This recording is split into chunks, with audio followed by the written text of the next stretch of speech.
அப்படின்ட்டு சொல்லிட்டு வரும்போது அது ஒரு பொதுவான தலைப்பாக இறக்கப்பட்டது. தெற்கு அப்படிங்கும்போது நமக்கு வந்து மதுரைக்கு அந்த பக்கம் கன்னியாகுமரி வரைக்கும், தூத்துக்குடி மாவட்டம், திருநெல்வேலி மாவட்டம் போன்ற இந்த மாவட்டங்களை உள்ளடக்கிய ஒரு பகுதியாக வந்து தெரிஞ்சது. அப்போ அவ்வளத்தையும் வந்து எப்படி பேசுவது அப்படிங்கிறது வந்து நமக்கு வந்து ஒரு சிரமமான காரியமாக இருக்கும். அப்படிங்கும்போது பொதுவாக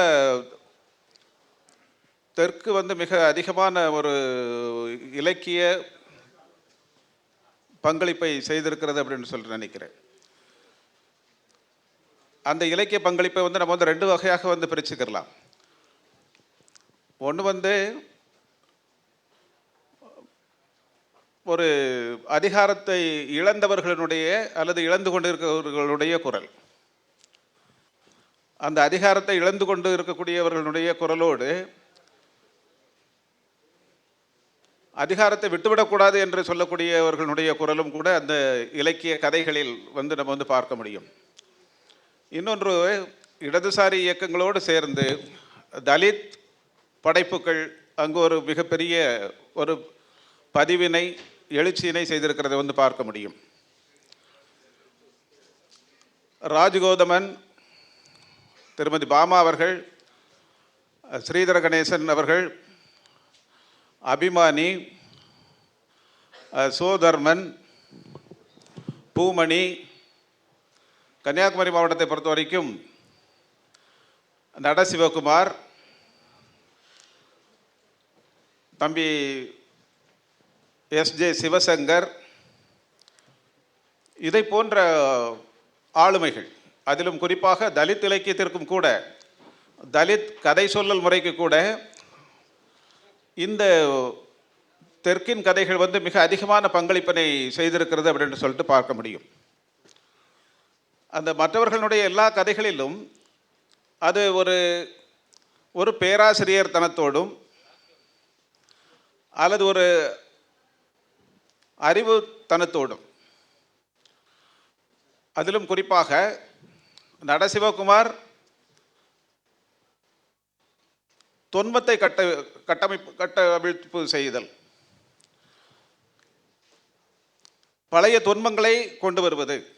அவருடைய ஒரு கதை வந்து இப்படி தான் முடியும். அந்த கோயிலினுடைய அம்மன்சாமியினுடைய கோயில், அந்த கோயிலுக்கும் கூட யார் வந்துடுவாங்க அப்படின்னு சொல்லியாச்சுனாக்கே பிராமண பூசாரிகள் வந்துடுவாங்க. பெரிய நிறுவனமயமான ஒரு கோயில்களில் தான் இருக்கிறாங்க அப்படின்னு சொல்லிட்டு பார்க்கும்போது இந்த கோயில்களுக்கும் வந்துட்டுறாங்க. அங்கு ஒரு தொன்மமான ஒரு சாமி, அந்த அன்பன் வந்து ஆடி, நீ என்னடா எனக்கு வந்து பூசை வச்சுக்கிட்டு இருக்கிற அப்படின்னு சொல்லிட்டு ஓங்கி மிதித்து அந்த இடத்துல வச்சு மிதித்து போட்டுட்டு ஆட்டத்தை முடிக்கக்கூடிய ஒரு காட்சி. எனவே அதற்குள்ளால் வரக்கூடிய அரசியல். சிவசங்கரனுடைய கதை அதே போலத்தான். அவர் ஏற்கனவே நிறுவப்பட்ட விஷயங்களை கட்டவிழ்ப்பு செய்கிறது, கவிழ்த்தது. அவர் பைபிளினுடைய கதைகளிலிருந்து, அந்த தொன்மத்திலிருந்து புது உருவாக்கம் செய்கிறது. சர்ப்பம் அவளை வஞ்சித்தது அப்படிங்கிறது வந்து பைபிள் வார்த்தை. சர்ப்பம் அவளை வஞ்சிக்கவில்லை அப்படிங்கிற சொல்லிட்டு இவருடைய கதை. இவர்களுடைய கதைகளெல்லாம் வரும் பொழுது தலித்தினுடைய வாழ்க்கையை சொல்ல வருவதுதான் நம்முடைய ஸ்ரீதர கணேசன் அவர்களுடைய முக்கியமான ஒரு தன்மை, ஒரு படைப்பு. மீது எல்லோருமே உயரத்தில் இருந்து கொண்டு அந்த மக்களை பார்த்து எழுதியது. சோதர்மனாக இருக்கட்டும், பூமணியாக இருக்கட்டும், அல்லது நான் சொன்ன நடசிவகுமார், நண்பர் சிவசங்கர் போன்றவர்கள் கூட, அவர்கள் தியரி படித்து கொண்டு அதற்கு பிறகு வந்து அதை வந்து எழுத வந்தார்கள். ஆனால் ஸ்ரீதர கணேசன் அவர்கள் அந்த மக்களோடு மக்களாக வாழ்ந்து, அந்த மக்களோடு மக்களாக ஒரு தொழிலாளியாக வாழ்ந்து, குறிப்பிட்டு சொல்ல வேண்டும், அவர் கருத்தியல் ரீதியாக ஒரு இடதுசாரியாக, ஒரு மார்க்சிய கொள்கையை ஏற்றுக்கொண்டவராக, நான் சொன்ன எல்லோருமே, பெரும்பாலானவர்கள் எல்லோருமே மார்க்சிய கொள்கையை ஏற்றுக்கொண்டவர்கள். மார்க்சிய கொள்கையினுடைய உந்துதலின் மூலமாகத்தான் தலித் எழுத்துக்கள் வந்து அதிகமாக வந்தது அப்படின்னு சொல்லிட்டு கூட நம்ம பார்த்துக்கொள்ள முடியும். அந்த வகையில் ஸ்ரீதர கணேசனுடைய கதைகள் கூட அந்த மார்க்சியத்தை உள்வாங்கி கொண்டு அதோடு அதாக தொழிற்சங்கங்களிலும் பணியாற்றி கொண்டு ஒரு தொழிலாளியாக இருந்து கொண்டு ஒரு கதையை சொல்ல வர்றார். அது யாருடைய கதைன்னா, தொழிலாளிகள் எல்லா ஜாதிகளிலும் தான் தொழிலாளிகள் இருக்கிறாங்க. அந்த அந்த அடையாளப்படுத்துறது வந்து மிகவும் அடித்தளத்தில் இருக்கக்கூடிய தலித் மக்களினுடைய அந்த வாழ்வியலை தன்னுடைய கதைகளில் வந்து சொல்லுவார். எனக்கு அவசரமாக இருந்ததுனால வந்து நான் வந்து ஒரு 3 நாவல்களை மட்டும்தான் படிக்க முடிஞ்சது. அவருடைய உப்புவயல் அப்படிங்கக்கூடிய ஒரு நாவல், அது ஒரு உப்பள தொழிலாளி, அதோடு சார்ந்த ஒரு வாழ்க்கை, அதன் மூலமாக வந்த போராட்டம், அதன் மூலமாக வந்த கலவரங்கள். அதற்கு அடுத்ததாக படித்தது வந்து சந்தி அப்படிங்கக்கூடிய நாவல். அது உண்மையிலேயே அந்த மக்களினுடைய வாழ்க்கையிலிருந்து எழுந்து எந்த விதமான பின்வாங்கலும் இல்லாமல் அந்த ஒரு போராடி போராடி போராடி வாழ்க்கையினுடைய ஒரு உயர்நிலைக்கு வரக்கூடிய ஒரு தன்மையை வெளிப்படுத்தக்கூடிய ஒரு நாவல். சடையன்குளம் என்ற நாவல் தான் இன்றைக்கு தெற்கில் இருக்கக்கூடிய அந்த சமூக நிலையினை, இன்றைக்கு தலித் மக்கள் அனுபவித்துக் கொண்டிருக்கக்கூடிய அந்த கொடுமையினுடைய அந்த வீச்சினை, வெப்பத்தை அப்படியே கொண்டு வந்து சொல்லக்கூடிய கதையாக இருக்கக்கூடியது வந்து சடையன்குளம். கிட்டத்தட்ட 35 ஆண்டுகளுக்கு இடையில் ஸ்ரீதர கணேசன் அவர்கள் வந்து இதை எழுதியிருக்கிறார். எனக்கு அவருக்கும் அதே தொடர்புகள் உண்டு. நான் தமிழ்நாடு கலை இலக்கிய பெருமன்றத்தினுடைய அந்த மாவட்ட பொறுப்பாக இருந்தேன். நிறைய முகாம்கள் நடத்தி இருக்கிறேன். அம்பேத்கர் ஏன் அங்கு வந்து அம்பேத்கரை பற்றிய அல்லது வந்து தலித் எழுத்துக்கள் வந்து இவ்வளவு காத்திரமாக வந்தது அப்படின்னு சொன்னால், நான், அவர், கவிஞர் என்.டி. ராஜகுமார், நட சிவகுமார், சிவசங்கர் எல்லோரும் இந்த கலை இலக்கிய பெருமன்றம் அப்படிங்கக்கூடிய அமைப்புக்குள்ளால் இருந்து தொடர்ச்சியாக அம்பேத்கர் பற்றிய உரையாடலை, அயோத்திதாசர் பற்றிய உரையாடலை, தலித் ஆய்வுகளை பற்றிய உரையாடல்களை தொடர்ந்து நாங்கள் வந்து மேற்கொண்டிருந்ததன் காரணமாக அந்த அந்த வேர் வந்து அதிலிருந்து அதிகமாக இருந்தது. அப்போ ஒரு கல்லூரி படிப்பு இல்லாமல் மிக அதிகமாக நான் பேசிக்கொண்டிருக்கும் போது கூட அவ்வளவு புத்தகங்கள், அவ்வளவு நாவல்களை படிச்சிருக்கிறார். அப்போ அவர் இந்த இலக்கிய களத்திற்கு வந்தது அப்படிங்கிறது வந்து ஒரு மிக முக்கியமான தன்மை.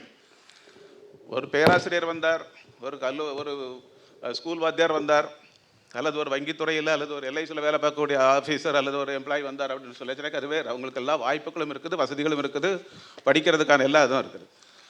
ஆனால் ஒரு மில் தொழிலாளியாக போய் வேலை பார்த்துட்டு வாழ்க்கையினுடைய சங்கடங்களை எல்லாம் அனுபவித்து விட்டு இந்த எழுதணும் அப்படிங்கக்கூடிய, இந்த கதைகளை சொல்லணும் அப்படிங்கக்கூடிய அந்த தன்மை அவரிடம் எப்படி வந்தது அப்படின்னு சொல்லிட்டு கேட்டோம் அப்படின்னு சொன்னால், நமக்கு எழுதுவதற்கான ஒரு உற்சாகத்தை அவருடைய வார்த்தைகளிலிருந்து தெரிஞ்சுக்கிற முடியும். அதை மட்டும் சொல்லுங்கள்.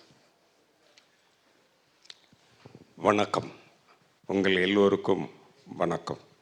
இங்கே வலது பக்கம் ஒரு 36 பேர், இடது பக்கம் ஒரு 36 பேர், ஆக மொத்தம் 67 பேருக்கும் எனது மாலை வணக்கத்தை இந்த நேரத்தில் தெரிவித்துக் கொள்கிறேன். இந்த நிகழ்வை சிறப்புடன் நடத்தும் திரைக்கலைஞர் ரஞ்சித் அவர்களுக்கும் அவரோடு சேர்ந்து பணியாற்றுகிற தோழர்களுக்கும் என் அன்பான வணக்கம். நான் இது 5வது வருடம். இந்த வருடத்தில் என்னையும் இம்மேடையில் ஏற்றி என்னை பேச சொன்னதற்காக சபையினருக்கும் வந்தவர்களுக்கும் போனவர்களுக்கும் என் வணக்கத்தை தனியுடன் தெரிவித்துக் கொள்கிறேன். நான் ஒரு சமூக செயல்பாட்டாளராக 1983 நான் இருக்கும்போது நான் 3 சிறுகதைகள் எழுதியிருந்தேன். அந்த கதைகளை பரணியில் போட்டுவிட்டு நானும் தலித்துகளுக்காக போராட வேண்டும் என்று எங்கள் தெருவில் உள்ள ஆதி திராவிட சமூக ஊழியர் சங்கத்தில் செயலாளராக பொறுப்பேற்றி கொண்டு நானும் என் தோழர்களும் தூத்துக்குடியில் 300 நிலப்பட்டாவாக அலைந்தோம். பறையர் இனத்திற்கு 100, பல்லர் இனத்திற்கு 100, சக்கிலியர் இனத்துக்கு 100, ஆக மொத்தம் 300 கிடைக்கக்கூடிய தருவாயில் எங்களுடன் இருக்கிற தலித் தோழர்களே ஒவ்வொரு ஏழை மக்கள்விடம் போய் நாளைக்கே 100 பட்டாய் கிடைத்து விடும் என்று 1000 வசூல் பண்ணி கொண்டு 30,000 ஓடிவிட்டார்கள். எனக்கென்றால் இந்த மாதிரி தலைமை தாங்கிறது இவ்வளவு சிக்கலாகிவிட்டது என்று அந்த சங்கத்திற்கு 5 பேர்களை தேர்ந்தெடுத்து 5 பேப்பரும் கரண்ட் பில் கட்டுறதுக்காக ஒவ்வொரு வாரமும் இறங்கி உறுப்பினரிடம் அப்போது 50 பைசா சந்தா இதை மட்டும் வாங்கி கொண்டு இருக்கிற காலத்தில் தூத்துக்குடியில் இருக்கிற போல்டன் என்பவர் ஆங்கிலத்துறை. அவர் இருக்கிற காலத்தில் தலித்துகளுக்காக கொடுக்கப்பட்ட நிலங்களில் வீடுகளில் அமைத்து இப்போதும் இருப்பவர்கள் தலித்துக்கள். அவர்களில் ஒரு தலித்து தலைவர், அவர் கவுன்சிலராக இருந்தார். அவரை ஆதிக்க ஜாதியினர் அப்போது 1984 கள்ளுக்கடை சாராக்கடையில் தலையை துண்டாக நறுக்கி விட்டார்கள். நான் ஆதித்திராவிட சமூக ஊழியர் சங்க தலைவராக இருப்பதனால் நான் ஒரு மாலை போட அங்கே போனேன். அங்கே போகிற காலத்தில் ஒரு காட்சி என் மனசில் அச்சாக பதிந்தது.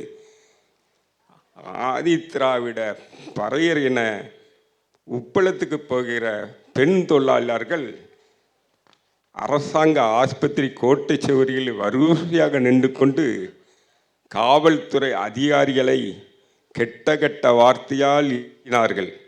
அதனால் நான் அவர்களுடைய குடும்ப வாழ்க்கையும் அவர்கள் வேலையை பற்றி 3 மாதம் கலாய்வு பண்ணினேன். இந்த சங்கத்துக்கு 5 பேப்பரும் கரண்டி சார்ஜையும் கட்டிவிட்டு நான் பேனா எடுத்தேன். 3 தடவை எழுதினேன் உப்பளத்தை எழுதி 3வது முறை அந்த தலித்துகளுடைய பெயர்கள் வடுவச்சி, தொடிச்சி இப்படியான பெயர்கள் காலத்தால் மறைந்து விட்டன. வடுவச்சி வடுவுக்கு அழகுக்கு அழகாக இருப்பவள், தொடிச்சி தொண்டு தொட்டு அழகானவள். இதெல்லாம் நம் தலித் இன மக்கள் ஒரு 150 ஆண்டுகளுக்கு முன்னால் பெண்களுக்கு பேர் கொடுத்தனர். அந்த வடுவச்சி கேரக்டர் எடுத்து அந்த அம்மா கதை சொல்கிற மாதிரி நான் அந்த உப்புவயலை எழுதினேன். 1990 எழுதப்பட்ட நாவல் இதே சென்னை மாநகருக்கு நான் பார்சல் அனுப்பினாலும் அது எனக்கே திரும்பி வந்தது. சென்னை மாநகரில் இருக்கிற இலக்கிய சிந்தனை நாவல் போட்டியில் 1 மார்க்கில் தோத்தது. 1 மார்க்கில் ஜெயிச்சது கோயம்புத்தூர் சூரியகாந்தனின் மானாமதி மனிதர்கள். அடுத்தபடி ஒரு நாவலி போட்டியில் முதல் முறையாக நியூச்செஞ்சியும் கலை இலக்கிய பிரபலம் நடத்தின நாவல் போட்டியில் உப்புவையல் பாஸ் ஆகி 3000 ரூபாய் பரிசு வாங்கி விட்டது.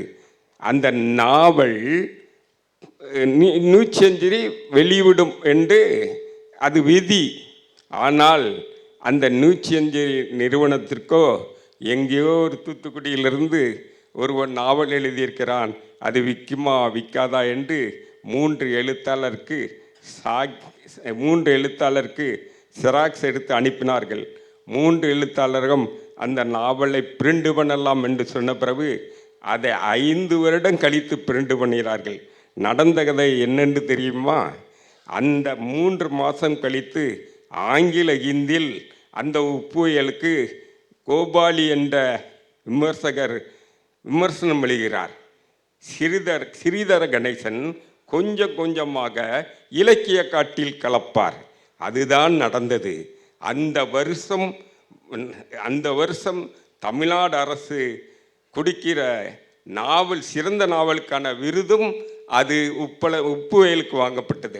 அப்போதுதான் நான் முதல் முறையாக நான் இந்த சென்னை மாநகருக்கு வந்து கலைஞர் அரங்கத்தில் டாக்டர் கருணாநிதியின் கையால் அப்போது 5,000 ரூபாயும் அந்த அந்த நச்சான்றிதழும் வாங்கினேன். அதுக்கு பிறகுதான் எனது குடும்பமும் என்னை ஒரு எழுத்தாளர் என்று அங்கீகரித்தது. ஆனாலும் நான் ஒரு 8ஆம் கிளாஸ் ஃபெயிலானவன். 8ஆம் கிளாஸை முடிக்காமல் கட்டதில் குறைபாடு உள்ள மாணவனாக இருந்தேன். ஆனாலும் என்னை தஞ்சை தமிழ் பல்கலைக்கழகம் ஒரு வருஷம் வருகை தரும் பேராசிரியராக்கி எனக்கு மாதம் 30,000 ரூபாய் சம்பளம் கொடுத்தது. இதை எதற்கு சொல்கிறேன் என்றால், ஃபெயிலாகிறதோ படிக்காமல் போடுறதோ அதெல்லாம் பிரச்சனை இல்லை. ஒரு நூற்பாலை தொழிலாளியாக 36 வருஷம் ஒரு முதலாளி எவனுக்கும் சும்மா சம்பளத்தை கொடுத்துட மாட்டான். அவனை கசக்கி முழித்து தான் கொடுப்பான். நான் வீட்டுக்கு வந்த பிறகு ஒரு மாலை நேரத்தில் குடித்துவிட்டு ஒரு ராண்டா 80 ரூபாய் வாடகை ஓட்டு வீட்டில் இருந்தோம். அந்த ராண்டாவில் உட்கார்ந்து நான் அதற்கும் பிறகும் எழுதினேன். உப்பு வெயில் வந்த பிறகு சந்தி நாவல் எழுதினேன். சந்தி நாவலும் எனக்கு உடனடியாக பதிப்பகம் கிடைக்கவில்லை. ஒரு நண்பர் அதை பிளாஸ்டிக் பையில் வாங்கி கொண்டு கோயம்புத்தூருக்கு வரும்போது கிறிஸ்தாஸ் காந்திங்கிற ஐஏஎஸ் அதிகாரியை கையில் கொடுத்தார். அந்த ஐஏஎஸ் அதிகாரி அந்த நாவலை படித்துவிட்டு, நான் பெரிய தமிழ் புலவன், நான் ஒரு வித்வான் ஆயிருப்பேன் என்று அந்த ஐஏஎஸ் அதிகாரிக்கு ஒரு கற்பனை. என்னை பார்த்தவுடன் நான் அப்போதெல்லாம் ஒரு 8 முழ வேஷ்டியும் ஒரு முழுக்கை வெள்ளை சட்டையும் போட்டுக்கொண்டு தான் இருப்பேன். நீங்களா ஸ்ரீதர கணேசன், நீங்களா ஸ்ரீதர கணேசன் 3 தடவை கேட்டார். அவர் தான் சொல்வார், நானே இதை பிரிண்ட் பண்ணுகிறேன், புடுவையில் வைத்து விழாவில் 10,000 ரூபாய் தந்து விடுகிறேன், காமராஜர் அரங்கத்தில் இந்த விழா நடக்கும், அதே மாதிரி என்று அவர் அச்சிட்டு சென்னை மாநகரில் உள்ள காமராஜர் அரங்கத்தில் அதை வெளிவிட்டார். அந்த நாவல் இன்னொரு வேலையும் செய்தது. என்ன செய்தது தெரியுமா? திருப்பூர் தமிழ் சங்கத்தினுடைய நாவல் போட்டி முதல் பிரைஸ் 10,000 ரூபாய். 10,000 ரூபாய் அந்த சந்தி நாவல் வாங்கியது. அதை நடத்தின குழு தூத்துக்குடிக்காரனுக்கு ஏன் 10,000 ரூபாய் கொடுப்பது என்று ஒரு மன அறிப்பில் அந்த நாவல் பரிசை 2ஆக உடைத்து அந்த ஊருக்கார சுப்பிரமணி பாரதிமணி என்கிற சாயத்திரை நாவலுக்கு 5,000, எனக்கு 5,000 கொடுத்தது. நான் அங்கே கேட்டு, மொத்தமாக 10,000 ரூபாய் அவருக்கே கொடுத்துட்டா பிரச்சனை இருக்காத அப்படி என்று சொன்னேன். அந்த நேரத்தில் எனக்கு பண கஷ்டம். அந்த 5,000 ரூபாய் வாங்கி கொண்டு வரும்போது இங்கே இருக்கிற காவியா பதிப்பகத்தினுடைய ஓனர் என்ன கேட்டார் என்றால், அங்கே வந்திருந்தார். எல்லோரும் பரிசு வாங்கினவர்கள்லாம் பணத்தை என்னிடம் தந்து விட்டார்கள், நீனும் தந்துவிடு, சந்தி நாவல் ஜனவரியில் புஸ்தமாகிவிடும் என்று. நான் சொன்னேன், ரொம்ப காலம் கழிச்சு நான் 5,000 ரூபாய் இப்போ தான் பார்க்குறேன், வீட்டிலும் போய் 5,000 ரூபாய் பார்த்து இதே 5,000 ரூபாய் பார்த்துவிட்டு கொடுக்க முடிந்தால் கொடுப்பேன் அப்படி என்று சொன்னேன். ஜனவரியில் அவர் சொன்ன மாதிரி எல்லா நூல்களும் வந்து விட்டது. என் நூல் வரவில்லை. அதற்கு பிறகு கிறிஸ்தாஸ் காந்தி அந்த நூலை கொண்டு வந்தார். 21 வருஷம் கழித்து இப்போது கால சுவடு அருமையான பதிப்பில் ஒரு தப்பு இல்லாமல் அதை பிரிண்ட் பண்ணியிருக்கிறது. அதற்கு பிறகு நான் சும்மா இருக்கவில்லை, சில கதைகளை எழுதினேன், தலித் கலை கதை. அதற்கு பிறகு கொஞ்ச நேரத்துக்கு முன்னால் சமூக செயல்பாட்டர் அறிஞர் இங்கே பேசும்போது ஒன்று சொன்னார், இந்த தலித் கதைகள் எல்லாம் வாங்கி குடித்ததையும் அடுத்த வீட்டுக்கு சோத்துக்கு இயங்குவதையுமே எழுதியிருக்கிறது. ஆனால் நான் என்னுடைய கதாபாத்திரங்கள் வாங்கி கொடுத்ததையும் சோத்துக்காக இயங்கியதும் ஒரு வரி கூட நான் எழுதவில்லை. என்னுடைய கதாபாத்திரங்கள் அனைத்தும் கோபப்படும், கடுமையான கோபப்படும். நீங்கள் உப்புயிலை படித்து விட்டால் உங்கள் பரன் மேலேயோ உங்கள் மேசையிலேயோ வைத்துவிட்டு போயிட மாட்டீர்கள். அது 1995 இன்று 17 பதிப்பு கண்டு இருக்கிறது. 17 பதிப்பு மட்டும் இல்லை, அது வரும்போது வெறும் 60 ரூபாய், இன்று 180 ரூபாய்.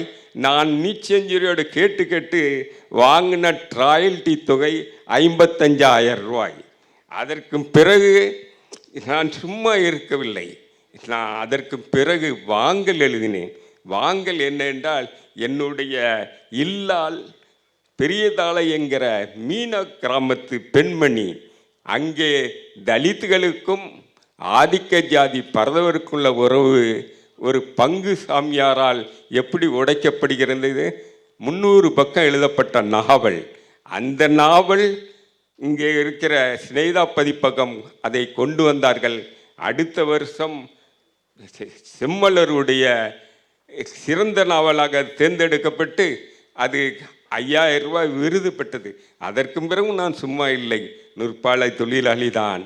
இருந்தாலும் அவுரி என்கிற தொழிற்சாலை, அவுரி என்கிற இலை, தூத்துக்குடியில் 250 தொழிற்சாலை இருக்கு, சின்ன சின்ன தொழிற்சாலை.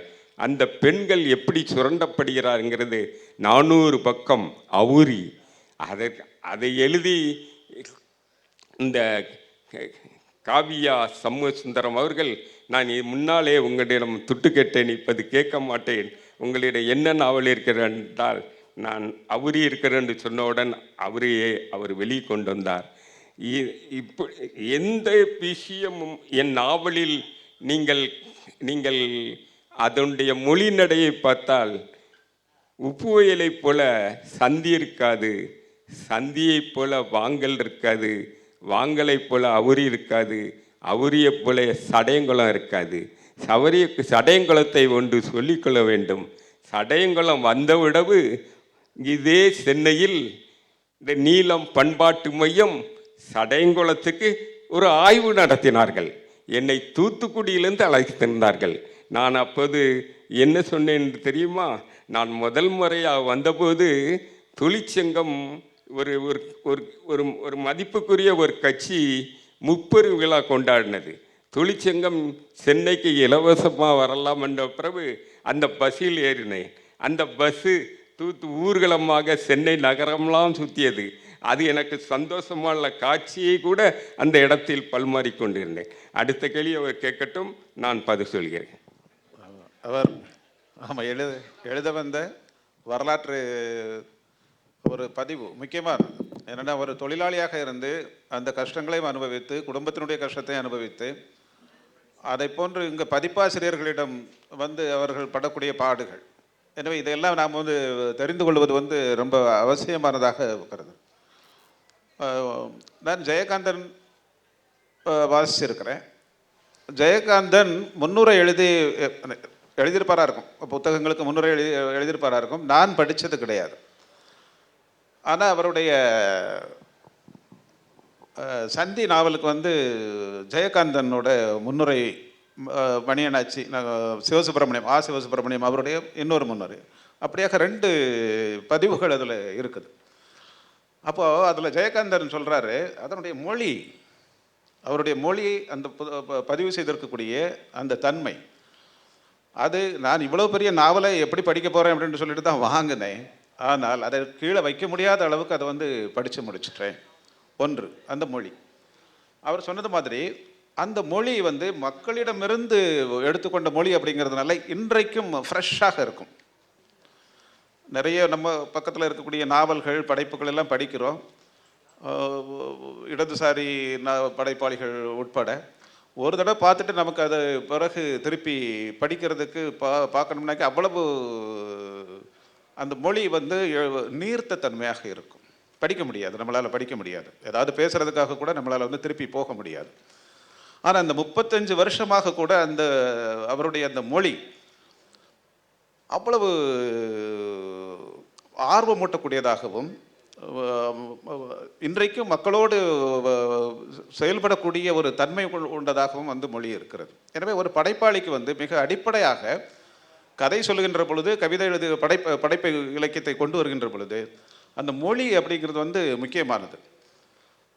அப்போ அது இதில் மிக அப்போ தான் ஜெயகாந்தன் ஒரு நாவலுக்கு முன்னுரை எழுதுகிறார் அப்படின்னு சொன்னால், அவர் சொன்னது கருணாநிதியை முன்னால் வச்சுட்டு, கலைஞர் கருணாநிதியை முன்னால் வச்சுட்டு இவருடைய புத்தகங்கள் நாம் ஒன்றுமே படித்ததே கிடையாது அப்படின்ட்டு சொன்னார். கலைஞர் கருணாநிதியை முன்னால் வச்சுட்டே சொன்னார். ஆனால் அப்பேற்பட்ட ஒரு எழுத்தாளர் அவரை கொண்டு வந்து ஒரு முன்னுரை கொடுத்தது மட்டுமல்லாமல் அந்த மொழியை பற்றி சொல்வார். என் மனைவி, நான் இப்போது இந்த புத்தகத்தை படிச்சுட்டு வச்சுட்டு, நான் என்னுடைய ஊர் நாகர்கோயில், நான் திருப்பூரில் இருக்கிறேன். அப்போ போயிட்டுறேன். என் மனைவியை எடுத்து படித்தாங்க இந்த சந்தி நாவல். எடுத்து பார்த்துட்டு, அப்படியே உங்கள் வீட்டு கதையை எழுதியிருக்கிறாரு அப்படின்னு தான் சொன்னாங்க. ஆமாம், உங்கள் வீடு எப்படி கடந்து வந்ததோ, நீங்கள் எப்படி வந்தீங்களோ, உங்கள் அண்ணன் தம்பிகள் எல்லாம் எப்படி வந்தீங்களோ அந்த வாழ்க்கையை எழுதியிருக்கிறார் அப்படின்னார். அப்போ எனக்கு தெரியும், இதை போன்று எங்கள் ஊரில் மற்ற இடங்கள் எல்லாம் அந்த வாழ்க்கையை தலித்துகள் அனுபவிக்கக்கூடிய ஒவ்வொரு கட்டத்திலும் அவர்கள் அனுபவித்து மேலே வரக்கூடிய அந்த தன்மை தெரியும். அப்போ இது இங்கு மட்டுமல்ல, தூத்துக்குடிக்கானது அவருடைய ஊருக்கான அந்த சந்தியில் இருக்கக்கூடிய ஒரு வாழ்க்கை மட்டுமல்ல, அவர்களுடைய போராட்ட வாழ்க்கை, அவர்களுடைய எழுச்சி வாழ்க்கை.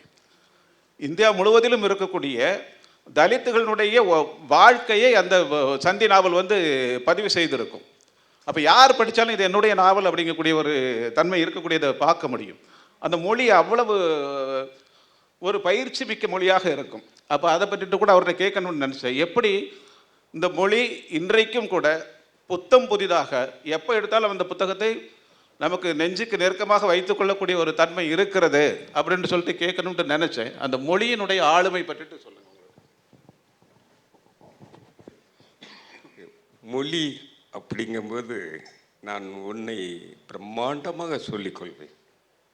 நான் 36 வருடங்களுக்கு முன்னால் உப்புயல் எழுதும்போது எனது அம்மாவும் ஒரு நூற்பாலை தொழிலாளி, எங்கள் அப்பா தரக்கோட்டா சிற்பங்கள் செய்கிற ஒரு சிற்பி. எங்கள் அம்மா அடிக்கடி சொல்லும், அங்கே கரண்ட் வைக்கடா, நீ 8 மணி நேரம் அதோடு போராடிட்டு வர, வீட்டில் நீ எழுதுனா உன் நரம்புகளாம் பாதிக்கப்படும் சொல்லும். அப்படி இருந்து நான் எழுதி கொண்டிருப்பேன். என் இல்லால் உங்கள் அம்மா வருகிறது என்று சொன்னால் அந்த சின்ன கட்டில் மேல் அவளத்தையும் வைத்து போர்வையை முடிவிடுவேன்.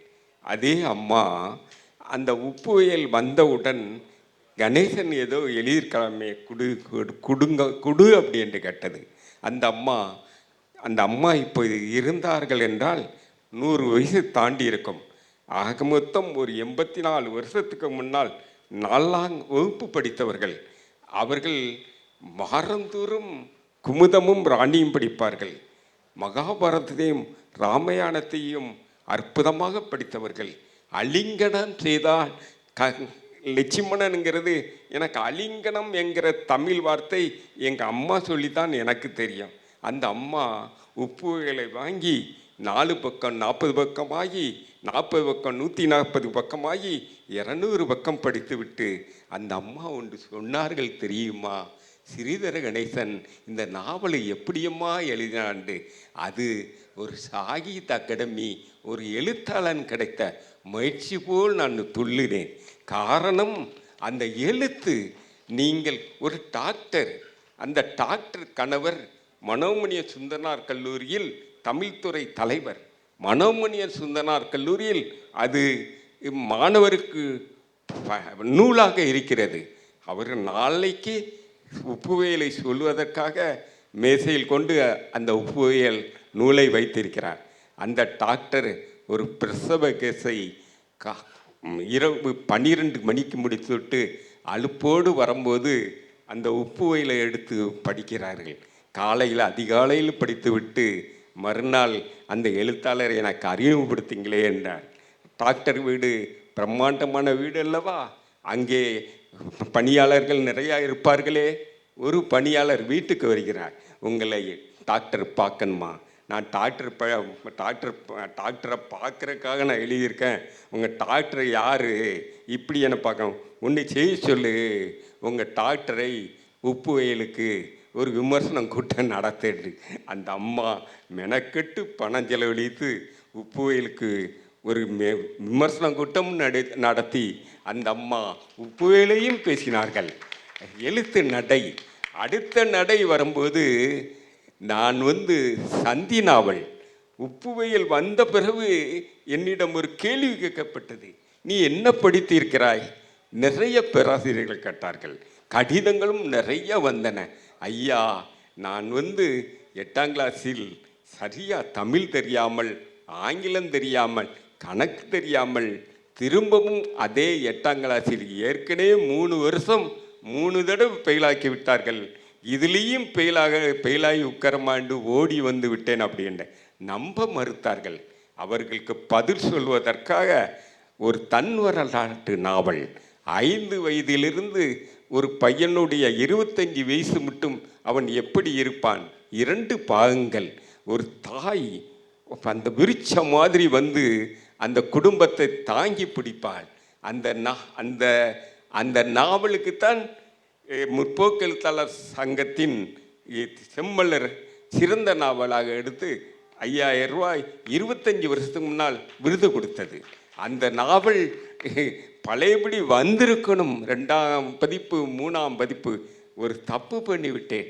ஒரு தனியாரிடம் ஒரு நல்ல நாவலை கொடுத்தால் அது முதல் பதிப்பத்தோடு நின்று போயிடும் என்று எனக்கு அதன் பிறகுதான் தெரிந்தது. என்னடா இது, எனக்கும் 72 வயசு ஆகுது, என்னுடைய நாவல்கள்லாம் வராமல் இருக்கிறது என்று ஒவ்வொரு நாளும் ஒரு சிந்தனை.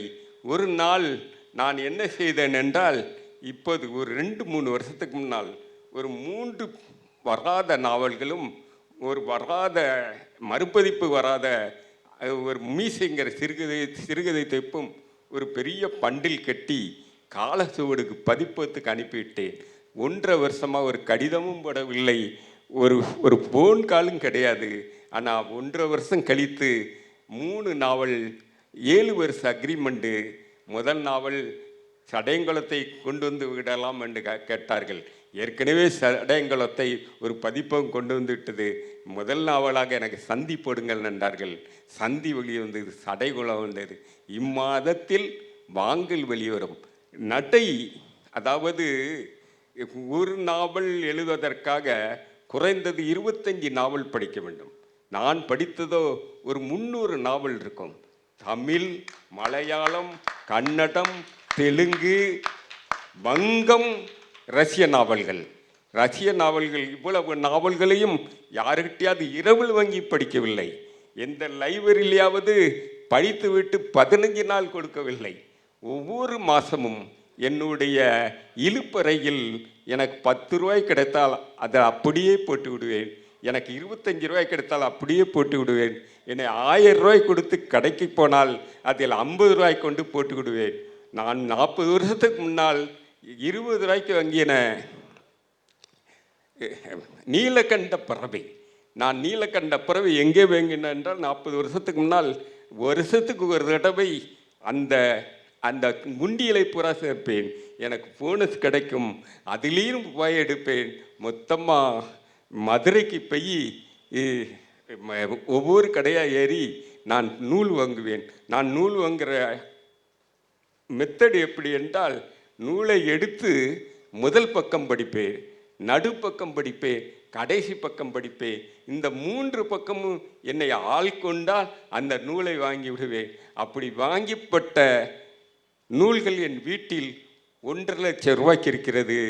என்னுடைய அறை காணவில்லை. நான் ஒன்று மேல் ஒன்றாக வைத்திருக்கிறேன். என்னுடைய அருமை இல்லாத சொன்னால், இவ்வளவு புதுசத்தையும் ஒற்றடிக்கிறீர்களே, 6 மாதத்துக்கு ஒருத்தர் பழுது பார்க்கிறீர்களே, உங்கள் பிள்ளைகளுக்காவது யாருக்காவது இதை பற்றி பேணுவதற்காக ஒரு வாய்ப்பு வருமா? இல்லை என்றால் என்ன செய்வது? தோழர்களே, இந்த இடத்தில் நான் ஒன்று சொல்லிக்கொள்கிறேன். நீங்கள் நூல் படிக்காமல் இருந்தால், சிறந்த நாவல் படிக்காமல் இருந்தால், நீங்கள் 60 வயசுக்கு பிறகு உங்கள் மனசு இளமையாக இருக்காது. உங்களுக்கு இல்லாத நோய்கள்லாம் நீங்கள் பூமியை விட்டு காலமாகி விடுவீர்கள். நீங்கள் இளமையாக இருக்க வேண்டுமென்றால் கையில் உள்ள காசை சேருங்கள், சிறந்த நூலை வாங்குங்கள். நான் என்ன சொன்னேன் என்றால், தூத்துக்குடியில் எத்தனை கலை அறிவியல் கல்லூரி இருக்குன்னு பார். 5 போஸ்ட் கார்டு வாங்கி என்னுடைய கணவரிடம் தமிழ்நாட்டில் எங்கும் கிடைக்காத நூல்கள் இருக்கிறது என்று எழுது. 3 முதல்வர்கள் அறிவு கட்ட ரசிகலாக இருந்தால் அந்த அந்த போஸ்ட் கடை தூக்கி போட்டுக்கிறார். 2 பேரும் திறமைசாலியாகவும் 2 பேர் கருத்துள்ள இருந்தால் உன்னை தேடி வருவார்கள். 2 பதில் சொல்லு, அவ்வளத்தையும் இலவசமாக தருகிறேன். ஸ்ரீதர கணேசன் நூலகம்னு உங்களால் வைக்க முடியும்தான் இலவசம், இல்லாவிட்டால் 3/4 விலை தந்தால் எடு, இல்லாட்டம் போயிட்டு சொல்லி அந்த நூல்கள் என்னைக்கும் மாசுபடாது. அடுத்த தலைமுறைக்கு அது பொதிந்து கொடுக்கும் என்று சொன்னேன். இவர்கள் தோழர் சொன்னார், எப்படி நடை கையாளுகிறது. நான் ஒரு உறுதியான நிலைப்பாடை வச்சிருந்தேன். ஒரு நாவல் நடையைப் போல அடுத்த நாவலுக்கு வரக்கூடாது, ஆனாலும் 2ஆம் வாசிப்புக்கு வர வேண்டும். ஒரு வாசகன் என்னுடைய நூலை வாங்கினால் அவன் அதை பாதுகாக்க வேண்டும், அடுத்தவரிடம் சொல்ல வேண்டும். அப்படி என்பதற்காக ஒவ்வொரு என்னுடைய 5 நாவலும் 50 சிறுகதையும் 3 குறுநாவலும் ஒரு ஆய்வு கட்டுரையும் ஒவ்வொரு நடையில் எழுதப்பட்டிருக்கும். அந்த நடை படிப்பவர்களை எளிமையாக்கும், படிப்பவர்களை சிந்திக்க வைக்கும். மேற்கொண்டும் அவர்கள் ஏதாவது கேள்வி கேட்டால் நான் பதில் சொல்வேன். கேள்வியே 2 கேள்வி தான் கேட்டிருக்கிறோம். ரொம்ப முக்கியமாக வந்து அவருடைய படைப்புகளை வந்து ஒரு இடதுசாரி கொள்கை அது சார்ந்த ஒரு பதிவு இருக்கும். ஆனால் அந்த அந்த போராட்டங்கள் வர்க்க போராட்டமாகத்தான் அது வந்து உருவாகும். ஆனால் அந்த ஜாதிக்குள்ளால தான் வர்க்கமாக இருக்கும். அப்போ அந்த போராட்டங்களில் அடி மிதி படுகின்ற பொழுது மற்ற ஜாதியில் இருக்கக்கூடிய தொழிற்சங்கங்கள் அல்லது மற்ற வர்க்கத்தில் இருக்கக்கூடிய அமைப்புகள் வந்து இதில் வந்து எந்த விதமான ஈடுபாடுமே வந்ததில்லை, இவங்களுக்கு பாதுகாப்பாகவும் வந்தது கிடையாது. அதே போல் சடையன்குளம் நாவலில் வந்து அவங்களுக்கு ஒரு தொழில் பிரச்சனை வரும். அதுக்கு வந்து கம்யூனிஸ்ட் கட்சியினுடைய தலைவர் ராமையா தேவர் வந்து நிற்பார், நின்றுக்குருவாங்க. அப்போ சடையன்குளத்தில் வந்து பறையர் மக்களுக்கும் அருந்ததியர் மக்களுக்கும் அவர் சக்கிலியர்கள்ட்டு பதிவு செய்திருக்கிறாரு. அவங்களுக்கும் வந்து ஒரு நல்ல உறவு அந்த தொடிச்சு அப்படிங்கக்கூடிய அந்த அந்த அந்த கதாபாத்திரத்தின் மூலமாக ஒரு நல்ல இணைப்பை கொண்டு வர்றாங்க. அப்போது அதில் மதுரை வீரன் அப்படிங்கக்கூடிய அந்த அருந்ததியர் சமுதாயத்தில் உள்ள ஒரு பையன் வந்து ஒரு கோனார் வீட்டு பொண்ணை வந்து காதலிக்கிறாரு. அவர் வந்து ஒரு இராணுவத்தில் வேலை செய்தவர். அப்போ அவருடைய திருமணத்திற்கு வந்து நீங்கள் உதவி செய்யணும் அப்படின்னு சொல்லிட்டு அந்த கம்யூனிஸ்ட் கட்சி தலைவர்கிட்ட போய் கேட்க போகிறாங்க. அப்போ வீட்டுக்கு உள்ளால் போகும்போது அந்த அம்மா கிட்ட போய் கேட்குறாங்க, அண்ணாச்சி இருக்கிறாரா அப்படின்ட்டு கேட்பாங்க. நாங்கள் அந்த பக்கத்தில் யாருனாலும் அண்ணாச்சின்ட்டு கூப்பிடுறது. நாங்கள் நல்லக்கண்ணு அவர்களையும் அண்ணாச்சின்ட்டு தான் கூப்பிடுவோம், பொன்னியிலன் அவர்களையும் அண்ணாச்சி அப்படின்ட்டு தான் கூப்பிடுறது. அப்போ அங்கே அந்த பழக்கத்தில் அதே போல் இவங்க போய் ஒரு கம்யூனிஸ்ட் கட்சி தலைவர்கிட்ட போய் கேட்க போகும்போது அவர் இவங்களுக்கு வந்து உழவு மாடு எல்லாம் கொடுத்து உதவி செய்தார். இந்த கல்யாணத்துக்கு உதவி செய்யுங்க அப்படின்னு சொல்லிட்டு போகும்போது அந்த அம்மா நீங்கள் எல்லாம் அண்ணாச்சின்ட்டு கூட்டிட்டு வந்திருக்கிறீங்க, வெளியே போங்கடா அப்படின்னு சொல்லிட்டு பேசுகிறாங்க. அப்போ அந்த சமயத்தில் இவர் வர்றாரு. சரி என்ன பிரச்சனை அப்படிங்கிறாரு. இல்லை எங்களை இப்படி அவங்க வந்து இது அவமரியாதையாக பேசுகிறாங்க, நீங்கள் உங்களை யார் வீட்டுக்கு வர சொன்னது, கட்சி ஆஃபீஸுக்கு வர வேண்டியது தானே அப்படின்ட்டு சொல்லிட்டு ஒன்று யார் வீட்டுக்கு வர சொன்னால் கட்சி ஆஃபீஸுக்கு வாங்க அப்படிங்கிறது. அதுக்கு அடுத்ததாக 2வது என்னன்னாக்கி இந்த மாதிரி விஷயங்களுக்கெல்லாம் நாங்கள் உதவி செய்ய மாட்டோம், இந்த அதுக்கெல்லாம் நாங்கள் வந்து பண்ணுறதில்லை, நீங்கள் போகலாம் அப்படின்ட்டு சொல்லிட்டு சொல்கிறாங்க. அப்போது வர்க்கமாக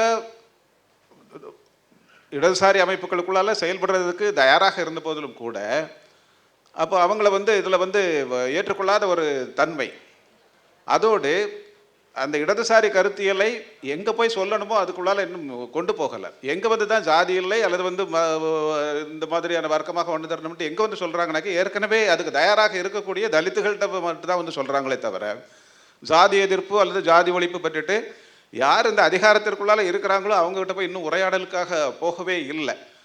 அந்த வகையில் வந்து அந்த நாவல் அதையும் தெளிவாக படம் பிடிக்குது. அப்போது வர்க்கமாக அணிதிரட்டுறதே இங்கே வந்து ஒரு பெரிய சிரமமாக இருக்கிறது அப்படின்னு சொல்லிட்டு அம்பேத்கர் சொன்னார்ல, அதை இன்று வரைக்கும் வந்து அதை வந்து நாம் வந்து பார்த்துக்கிட்டு இருக்கிறோம். நமக்கு வந்து தந்த நேரத்தை வந்து முடிச்சுட்டாங்க. அதனால் நிறைய கேள்விகள் மார்க்சிய உரையாடல்கள் சம்பந்தமாக அவர் ஒரே ஒரு செய்தியை மட்டும் கேட்டுட்டு முடிச்சோம். ஒன்று மட்டும். அவர் தற்போது கொஞ்சம் சுருக்கமாக தற்போது அவர் வந்து ஒரு முக்கியமான வேலை செஞ்சிட்டு இருக்கிறாரு.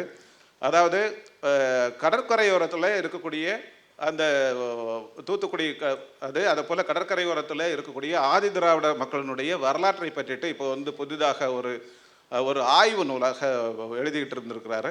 அதை பற்றி மட்டும் ஒரு சிறிய குறிப்பை கேட்டுட்டு நம்ம அந்த நிகழ்ச்சியை முடிச்சுக்கலாம். கொஞ்சம் நான் ஒரு ஒரு ஒரு மரியாதைக்குரிய மனிதரை பற்றி நான் இப்போது உங்கள்கிட்ட சொல்லுவேன். நீங்கள் அந்த அந்த மனிதர் சமீபத்தில் தான் நம்மை விட்டு காலமானார். அப்படி சொல்லும்போது அவர் பேரை சொல்லும்போது நீங்கள் ஆரோசமாக நீங்கள் கொஞ்சம் கை தட்டலாம். ஏனென்று சொன்னால், நான் உப்புவையில் எழுதும்போது உப்புவையல்ங்கிறது உப்பள தொழிலாளர்கள். உப்பள தொழிலாளர் என்றால் அங்கே தொழிற்சங்கம் இருக்கும். அந்த தொழிற்சங்கம் நான் இது பண்ண தொழிற்சங்கம் கம்யூனிஸ்ட் தொழிற்சங்கம். அங்கே என் நாவலில் ஒரு காம்ரேட் தாத்தா வருவார். அந்த காம்ரேட் தாத்தா யார் என்றால், மரியாதைக்கும் வணக்கத்துக்கு உரிய சமீபத்தில் மறைந்த தோழர் ஆர் நல்லக்கண்.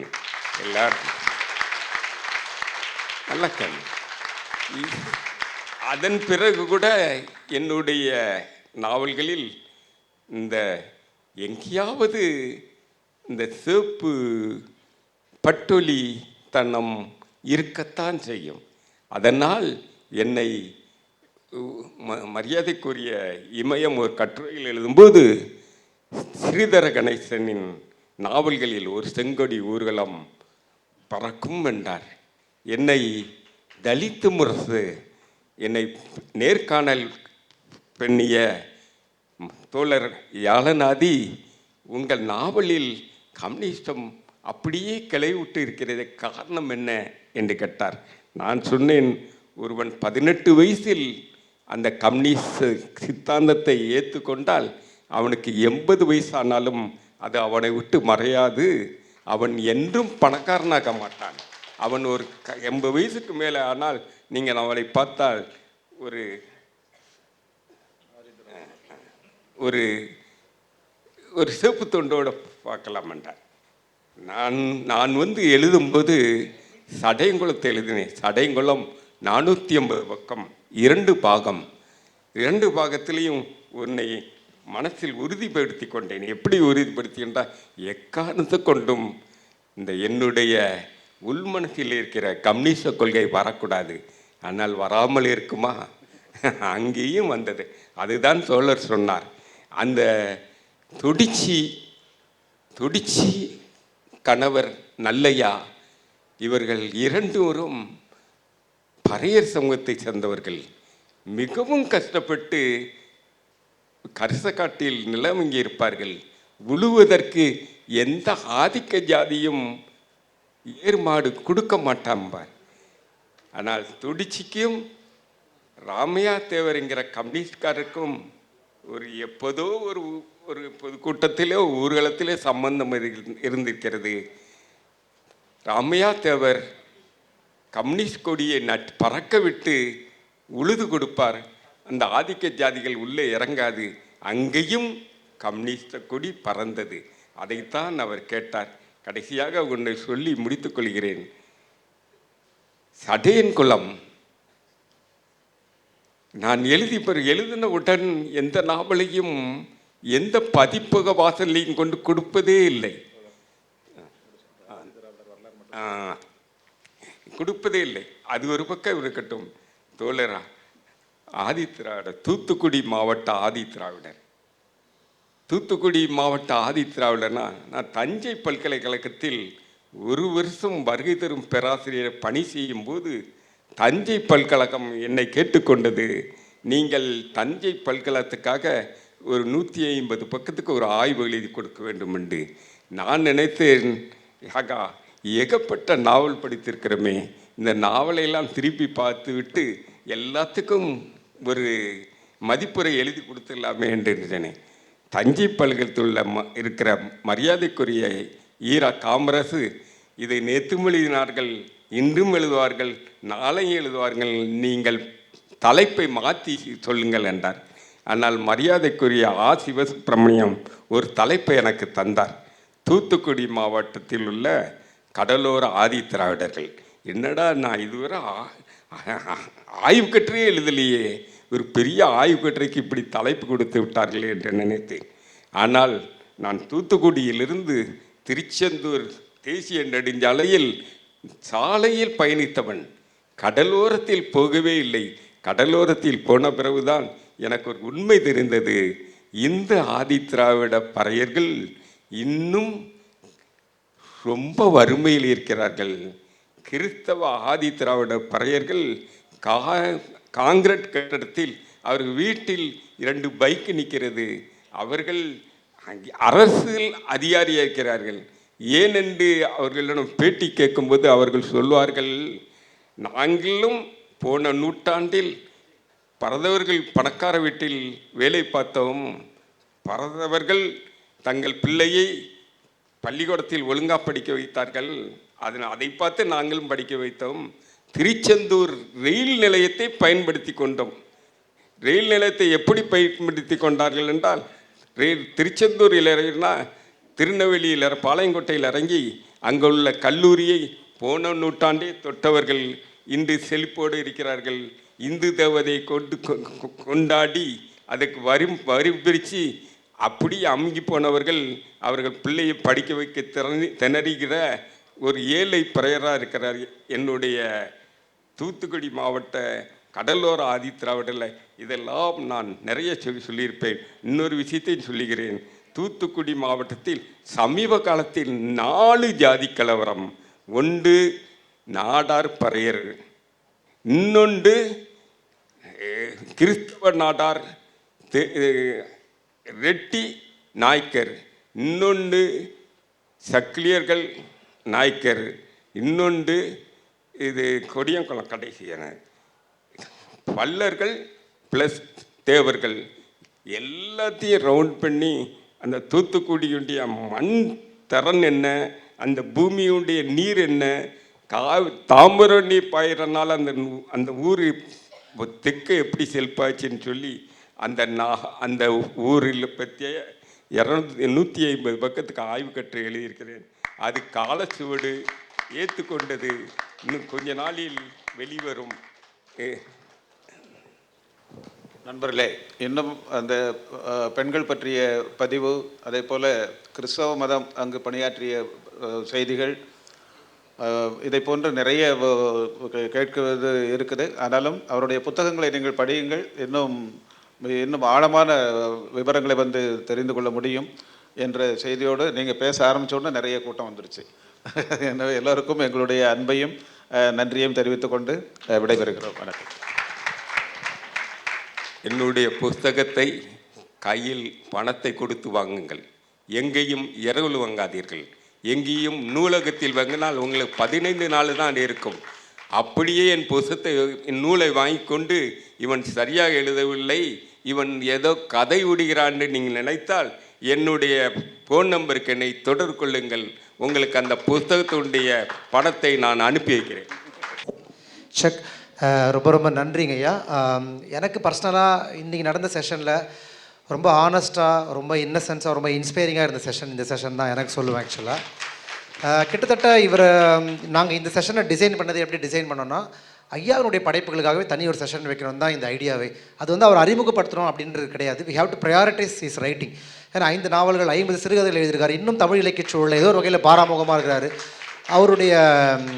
அவருடைய ட்ராவல் சொன்னார் பார்த்தீங்களா, எங்கேருந்து என்ன எழுதுகிறேன், எப்படி எழுத்தாக்குறேன், எந்த மாதிரியான வறுமை சூழலேருந்து எழுதினேன், எப்படிப்பட்ட ஒரு பரிசு தொகை எப்படி கொடுக்கப்பட்டது, அப்புறம் ஒரு புத்தகத்தை பதிப்பகம் செய்கிறதுக்கான தடைகள், அப்புறம் அந்த புத்தகத்தை எழுதி அது என்ன மாதிரி ரீச் ஆச்சு. கிட்டத்தட்ட எனக்கு ஒரு பயோகிராஃபியை கேட்ட மாதிரி இருந்தது. I don't feel it's a long, it's really inspiring. So இவங்க 2 பேருக்கும் நினைவு பரிசை வழங்க எழுத்தாளர் மொழிபெயர்ப்பாளர் ரீனா ஷாலினி அவர்களை மேடைக்கு அழைக்கிறேன்.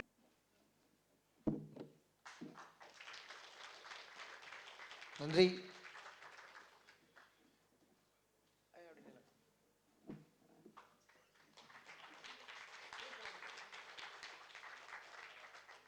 தேங்க்யூ. ஒரு குரூப் ஃபோட்டோ அப்படி